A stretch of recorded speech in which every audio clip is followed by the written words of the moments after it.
জাতীয় দলের ব্যস্ততা সামনে কিছুদিন নেই, তবে ট্রেনিং ইতিমধ্যেই শুরু হয়ে গেছে।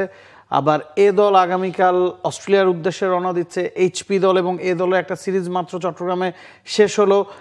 খেলার মধ্যে আছে জাতীয় দলের ক্রিকেটারদের কথা বলুন বা পাইপলাইনের ক্রিকেটারদের কথা বলুন, জাতীয় দলের থেকে মাত্র বাদ পড়া বা আশেপাশে থাকা ক্রিকেটারদের কথা বলুন, সবাই আসলে খেলার মধ্যে আছে, যেটা নিশ্চিতভাবেই গুড সাইন।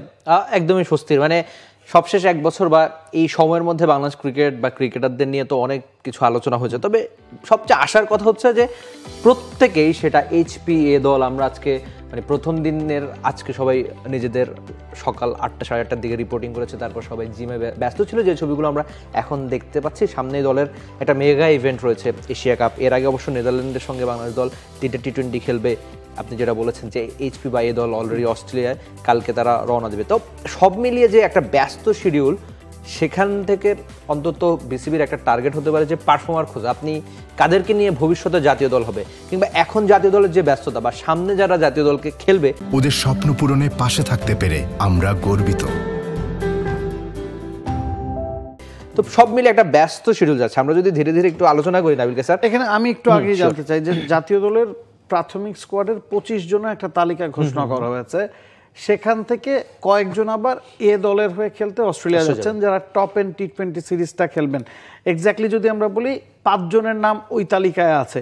সেই 5 জনের পথ চলাটা আপনি কিভাবে দেখছেন? তাদের কি আসলে জাতীয় দলের মূল স্কোয়াড, যেটা এশিয়া কাপের স্কোয়াড হতে পারে বা নেদারল্যান্ডসের বিপক্ষে স্কোয়াড হতে পারে, সেখানে সুযোগ দেখেন কিনা? নাইম শেখ, যিনি লাস্ট টি20 সিরিজটা খেলেছেন পাকিস্তানের বিপক্ষে, হাসান মাহমুদ, নুরুল হাসান সোহান, মাহিদুল ইসলাম অঙ্কন, সাইফ হাসান, মানে নিচের 3 জনই গ্লোবাল সুপার লিগে খেলেছেন পাকিস্তান সিস্টার সময় ওয়েস্ট ইন্ডিজে। হাসান মাহমুদ অনেক আগেই বলেছেন যে তিনি অস্ট্রেলিয়াতে এ দলের হয়ে সিরিজটা খেলতে যেতে চান তার এক্সপিরিয়েন্সের জন্য। আবার নাইম শেখও পাকিস্তানের বিপক্ষে খেলেছেন। এই 5 জনের নেদারল্যান্ডসের বিপক্ষে স্কোয়াডে বা এশিয়া কাপের স্কোয়াডে থাকার সম্ভাবনা আসলে কতটুকু? সব মিলে একদম টাইট একটা স্কেজুয়াল। বিশেষ করে আমার মনে হয় নাইম শেখ যদি এক ব্যাকআপ ওপেনার হিসেবে সুযোগ পেয়ে যান, খুব বেশি অবাক হবো না। মানে হ্যাঁ, জাতীয় দলের নেদারল্যান্ডসের সঙ্গে। তারপর আপনি হাসান মাহমুদের কথা বলতে পারেন, যার সুযোগ খুব একটা নাই। আর আমার মনে হচ্ছে পরের দিকে যে 4 দিনের ম্যাচটা থাকবে, সেখানে হাসান মাহমুদ খেলতে পারেন। নুরুল হাসান সোহান যদি নেদারল্যান্ডসের সাথে, মানে এখন তো অবস্থা হচ্ছে এরকম, আপনি যদি ওই নেদারল্যান্ডসের সাথে সিরিজে না থাকেন, তাহলে এশিয়া কাপের দলে থাকবে না। আর বিসিবি সবসময় এই কাজটা সবশেষ কয়েকটা সিরিজ ধরে করছে, যে এর আগের সিরিজের সঙ্গে মানে জুড়ে দেয়। তো এর ফলে আলোচনাটা একটু কম হয়, মানে স্কোয়াড নিয়ে সবসময় যে আলোচনা সমালোচনা হয়। তো নেদারল্যান্ডসের সঙ্গে যারা খেলবেন, খুব বেশি না হলে 1টা বা 2টা নাম হয়তো পরে এশিয়া কাপের দল ঢুকবে। তবে এখানে আমার মনে হয় নাইম শেখ আর নুরুল হাসান সোহান ছাড়া বাকিদের খুব বেশি সুযোগ নাই নেদারল্যান্ডসের সাথে টি20। আমরা একটু দর্শকদের জানিয়েও রাখতে চাই যে নেদারল্যান্ডসের সাথে কখন বাংলাদেশ 3 ম্যাচে টি20 খেলবে। প্রথমটা 30 অগাস্ট, পরেরটা সেপ্টেম্বরের 1 তারিখ। ঠিক 3 নম্বর ম্যাচ 3 সেপ্টেম্বর। সবগুলো ম্যাচই হবে সিলেট আন্তর্জাতিক ক্রিকেট স্টেডিয়ামে, আর বাংলাদেশ সময় সন্ধ্যা 6টায় শুরু হবে ম্যাচগুলো।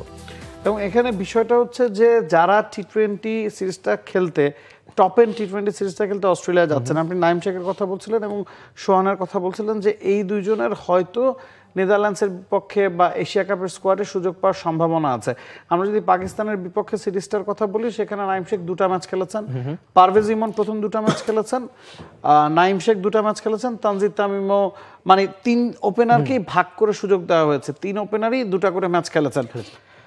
এখন নাইম শেখ পারফর্ম করতে পারেননি। এর আগের সিরিজটাতেও তিনি মিডল অর্ডারে 1টা ম্যাচ খেলেছেন, সেখানেও প্রত্যাশা অনুযায়ী পারফর্ম করতে পারেননি। সৌম্য সরকার আবার গ্লোবাল সুপার লিগে খেলছিলেন। মূলত এই দুজনের মধ্যে একটা কম্পিটিশন হতে যাচ্ছে, যে এই দুজন থেকে যে কোনো একজন আসলে ব্যাকআপ ওপেনার হিসেবে জাতীয় দলের স্কোয়াডে থাকবেন, পারভেজ ইমন এবং তানজিদ তামিমের সাথে। মিডল অর্ডারের কথা যদি আমরা বলি, গতকালকে অফেয়ারও আপনার সাথে আমি এই বিষয়টা আলোচনা করছিলাম, যে মিডল অর্ডারে লিটন দাস যেহেতু 3-এ ব্যাটিং করছেন, তাওহিদ হৃদয়, জাকির আলী অনিক, শামীম হোসেন, এরপরে যারা আছেন রিশাদ বা শেখ মাহিদি, তারা আসলে অলরাউন্ডার ক্যাটাগরিতে খেলছেন। প্রপার একজন মিডল অর্ডার ব্যাটসম্যানের ব্যাকআপ জাতীয় দলে বর্তমানে নেই। সেই জায়গায় হয়তো সোহানের কথা অনেকেই চিন্তাভাবনা করছেন। এখন সোহানকে যদি নেদারল্যান্ড স্কোয়াডে আমরা না দেখি, সেক্ষেত্রে এশিয়া কাপের স্কোয়াডে না দেখার সম্ভাবনাটাই বেশি। এখন এই টপ এন্ড টি20টা খেলে সোহানের পক্ষে বা নাইম শেখের পক্ষে তো আসলে নেদারল্যান্ডসের বিপক্ষে সিরিজটাও খেলা সম্ভব। কারণ আমরা টপ এন্ড টি20র শিডিউলটা যদি দেখি, টপ এন্ড টি20র প্রথম ম্যাচ বাংলাদেশ খেলবে 14 আগস্ট এবং শেষ ম্যাচ খেলবে 23 আগস্ট। 14 আগস্ট পাকিস্তানের সাথে একদিন বিরতি দিয়ে নেপালের সাথে, এর পরের দিনই পাঁচকর্চেসের সাথে, 19 তারিখ নর্দার্ন টেরিটরি স্ট্রাইকার্সের সাথে খেলা হবে এবং এরপরে অ্যাডেল স্ট্রাইকার্সের সাথে মেলবোর্ন স্টার্সের সাথে খেলা, এবং যদি বাংলাদেশ ফাইনালে ওঠে 24 আগস্ট ফাইনালটা হবে এবং একটা 4 দিনের ম্যাচ বাংলাদেশ এ দল খেলবে ওই জায়গায়, সেটা সাউথ অস্ট্রেলিয়ার বিপক্ষে 28 থেকে 31 আগস্ট। যদি নাইম শেখ বা নুরুল হাসান সোহান জাতীয় দলের স্কোয়াডে আসেন সেক্ষেত্রে ওই 4 দিনের ম্যাচে তাদের থাকার সম্ভাবনা কম বা নাই বললেই চলে। তার মানে হচ্ছে আপনি 24 তারিখ ফাইনাল খেলে বাংলাদেশে এসে সিলেটে গিয়ে নেদারল্যান্ডসের বিপক্ষে স্কোয়াডটা থাকতেই পারেন চাইলে, আর একদম টানা খেলার মধ্যে থাকবে। তো ওই খুব বেশি যে আপনি জাতীয় দলে খেলতে চাইলে, এখন আপনি সব দেশের এই ব্যাপারগুলোর সঙ্গে অভ্যস্ত হয়ে গেছে, হয়তো আমাদের দেশে ক্রিকেটাররা একদমই অভ্যস্ত না এত কম বেশি ম্যাচ খেলেন। তবে আমরা যে 5টা নাম নিয়ে নাবিল কাসের আলোচনা করেছি, এরা প্রত্যেকেই তো সেরা একাদশে থাকবেন মানে বাংলাদেশ এ দলের। তো তারা যদি এই যে মানে খুব আপনি ওই 1-2 ম্যাচ পাবে ব্যাপারটা এরকম না, অনেকগুলো ম্যাচই তো তারা খেলবেন, প্রায় 4 মানে 5টা বা 6টার মতো, 7টা, হ্যাঁ মানে আপনি যদি ফাইনালটা অ্যাড করেন আর একটু বাড়বে। তো এই 6 বা 7 ম্যাচে যদি কেউ একজন, আপনি ধরুন যে মাইদুল ইসলাম অঙ্কনের কথা, যিনি সবশেষ বিপিএল ও দ্রুততম 50 করেছিলেন বাংলাদেশিদের মধ্যে, তো খুব ভালো পারফরমেন্স যদি করে ফেলেন তাহলে আসতেও পারেন তিনি বিবেচনায়। মানে ক্রিকেটারদের খুব ভালো সুযোগ, একদম হচ্ছে একটা ভালো স্যাম্পল, একদমই একদম 6টা ম্যাচের যদি এই 3-4-5 জনের মধ্যে কেউ ভালো করেন, তার নেদারল্যান্ডসের বিপক্ষে স্কোয়াডে থাকা আসলে খুবই সম্ভব। ওইটার পারফরমেন্সের উপর, ওখানে যদি তিনি একাদশে থাকেন সেটার উপর নির্ভর করে আসলে এশিয়া কাপের দলে হয়তো সুযোগ পাওয়া না পাওয়াটা নির্ভর করতে। তাই এই ক্রিকেটারদের জন্য আসলে এ দলের সিরিজটা খুব ক্রুশাল। আর বিসিবি যেটা বলছে যে তারা পারফর্মার খোঁজার চেষ্টা, এখন এমন হয় যে এটা একটা খুব বাজে এক্সাম্পল হয়ে গেছে যে ঘরোয়া ক্রিকেটে ভালো খেলেই আবার জাতীয় দলে সে প্রায় প্রত্যেকেই বারবার ফ্লপ হচ্ছে, সেটা নাইম শেখ হতে পারে, এর আগে বড় উদাহরণ ছিলেন এনামূলক বিজয় নিজে।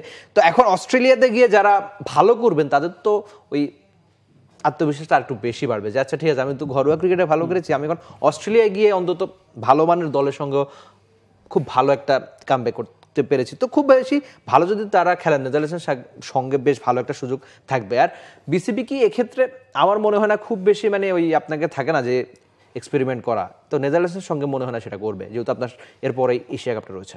For more updates, subscribe to our YouTube channel and click on the bell icon.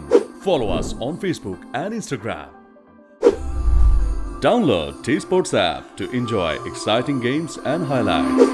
Visit tsports.com.